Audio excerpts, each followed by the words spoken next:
Bismillahirrahmanirrahim. Alhamdulillah. Wassalatu wassalamu ala rasulillah wa ala alihi wa sahbihi wa mawalah. Wala hawla wala quwwata illa billah. Rasulullah sallallahu alaihi wasallam bersabda, ambillah Al-Quran dari 4 orang, yakni Abdullah bin Mas'ud, Salim, Mu'ad bin Jabal, dan Ubay bin Ka'ab.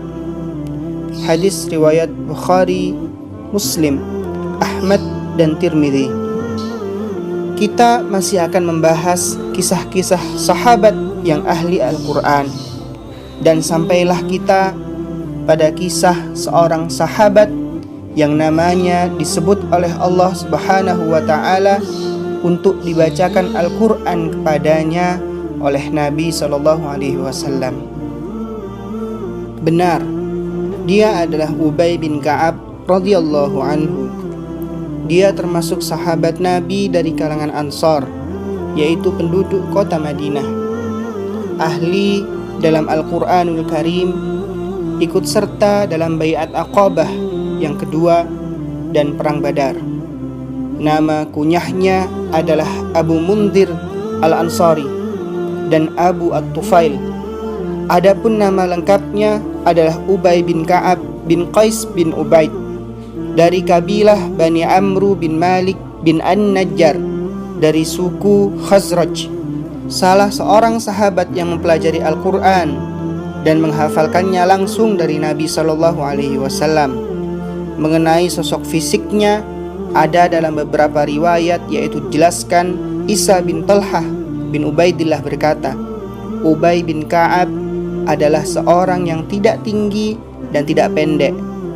Ibnu Abbas bin Sahl berkata, Ubay bin Ka'ab rambut dan jenggotnya berwarna putih. Abu Nadrah Al-Abdi berkata, salah seorang di antara kita yang bernama Jabir atau Juwaibir bercerita, aku pernah meminta suatu hajat kepada Umar bin Khattab radhiyallahu anhu, dan di samping Umar ada seseorang yang berpakaian putih, demikian pula rambutnya berwarna putih.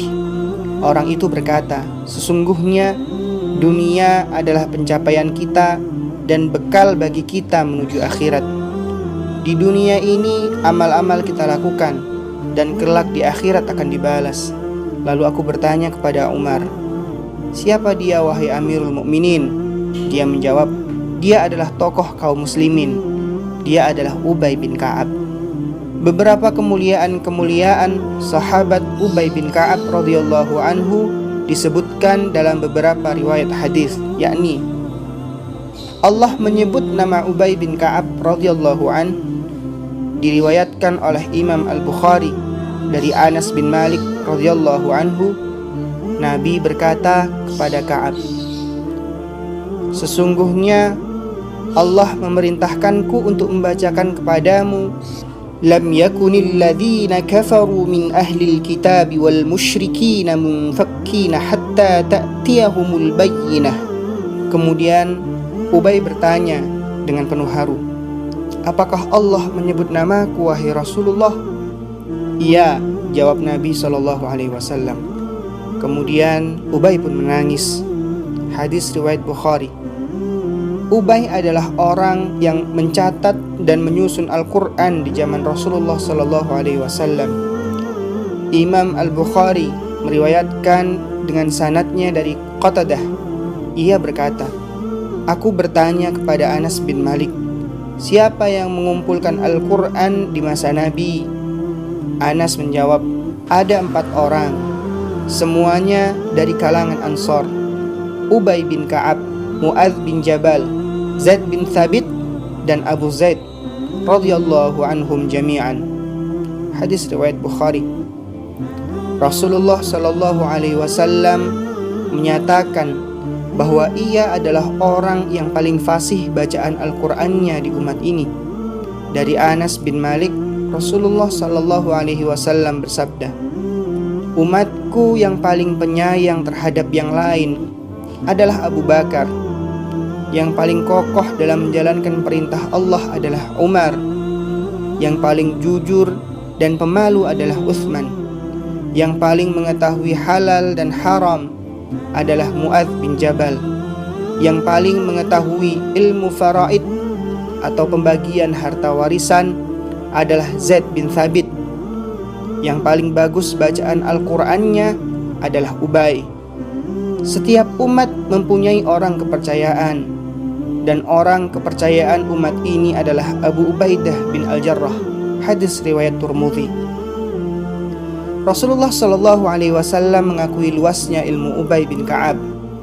Dalam Sahih Muslim terdapat sebuah hadis dari Ubay bin Ka'ab. Ia berkata, Rasulullah Shallallahu Alaihi Wasallam bertanya, "Wahai Abul Munzir, tahukah engkau satu ayat yang paling agung dalam kitabullah yang kau hafal?" Ubay bin Ka'ab menjawab, "Allah dan Rasulnya lah yang lebih mengetahui." "Wahai Abul Munzir, tahukah engkau satu ayat yang paling agung dalam kitabullah yang kau hafal?" Rasulullah ingin Ubay menjawabnya. "Aku menjawab," kata Ubay, "Allahu la ilaha illa huwal hayyul qayyum, la ta'khudhuhu sinatu wa la naum," dan seterusnya. Kemudian Rasulullah menderapkan tangannya di dadaku dan mengatakan, "Demi Allah, sesungguhnya dadamu dipenuhi dengan ilmu, wahai Abu Munzir." Hadis riwayat Muslim. Banyak tokoh-tokoh sahabat yang belajar Al-Quran dari Ubay. Di antara mereka ada Ibnu Abbas, Abu Hurairah, Abdullah bin Sa'id, Abdullah bin Ayyash bin Abi Rabi'ah, Abu Abdurrahman As-Sulami radhiyallahu anhum jami'an. Kemuliaan lainnya yang disandang sahabat Ansor ini adalah sebagai penulis wahyu. Ubay adalah orang pertama di Madinah yang menuliskan wahyu untuk Rasulullah. Kalau tidak ada Ubay, baru Rasulullah memanggil Zaid bin Thabit. Di zaman Umar, ia diangkat menjadi hakim di Yaman. Sejarawan berbeda pendapat kapan tahun wafatnya Ubay. Ada yang mengatakan ia wafat pada masa kekhalifahan Umar, yaitu pada tahun 19 Hijriah. Ada juga yang mengatakan 20 Hijriah. Pendapat lainnya mengatakan tahun 22 Hijriah, atau pada masa Khalifah Utsman tahun 32 Hijriah.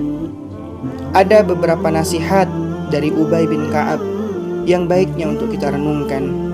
Di antaranya adalah sebagai berikut. Ubay bin Ka'ab memotivasi kaum muslimin untuk terus mempelajari bahasa Arab. Beliau mengatakan, "Pelajarilah bahasa Arab sebagaimana kalian mempelajari menghafal Al-Quran."